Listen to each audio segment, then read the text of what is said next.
وزیر اعلیٰ سندھ سید مراد علی شاہ کی صدارت میں کراچی سرکولر ریلوے کے حوالے سے اجلاس کا انعقاد کیا گیا۔ اجلاس میں وفاقی وزیر Asad Umar, planning and development کے secretary Mathar Niaz Rana, additional secretary PND Asad Rafiq, secretary railway Haseeb ur Rehman, PD KCR Amir Muhammad, DG planning Imran Misal, DG railway Karachi Arshad Khattak بھی شریک تھے۔ وزیر اعلیٰ سندھ کے ساتھ وزیر transport Awais Qadir Shah, chief secretary Sindh Mumtaz Shah, chairman PNT Muhammad Waseem, advocate general Salman Talib, وزیر اعلیٰ سندھ کے پرسنل سیکرٹری ساجد جمال Abro, administrator Karachi Iftikhar Shahlwani, commissioner Karachi Sohail Rajput, secretary خزانہ حسن نقوی اور سیکرٹری ٹرانسپورٹ شارق احمد بھی اجلاس میں موجود رہے۔ وزیر اعلیٰ سندھ سید مراد علی شاہ نے کہا کہ کراچی سرکولر ریلوے 1964 میں شروع ہوئی اور 1984 تک تو بھرپور طریقے سے چلتی رہی، تاہم 1999 میں کراچی سرکولر ریلوے بند کر دی گئی، یعنی لوکل ٹرین۔ سندھ حکومت نے کراچی سرکولر ریلوے کی تجدید 2006 میں کی تھی۔ لوکل ٹرین پروجیکٹ ECNEC میں منظور ہوا تھا، جس کی مالیت $2.6 بلین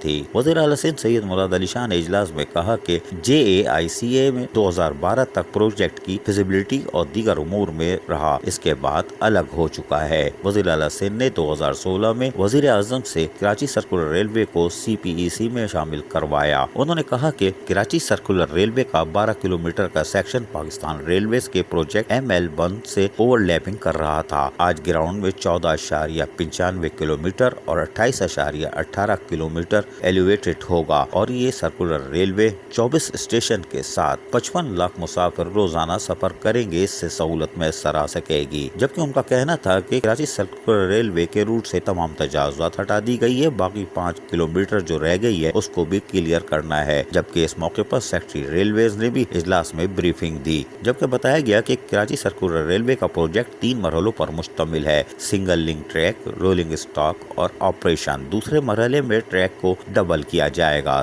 جبکہ سگنل نصب کیے جائیں گے، فینسنگ ہوگی اور فلائی اوور انڈر پاسز بنیں گے۔ تیسرے مرحلے میں جدید urban rail based mass transit بنائیں گے۔ پہلے مرحلے کی ٹائم لائن 31 مارچ 2021 تک ہے۔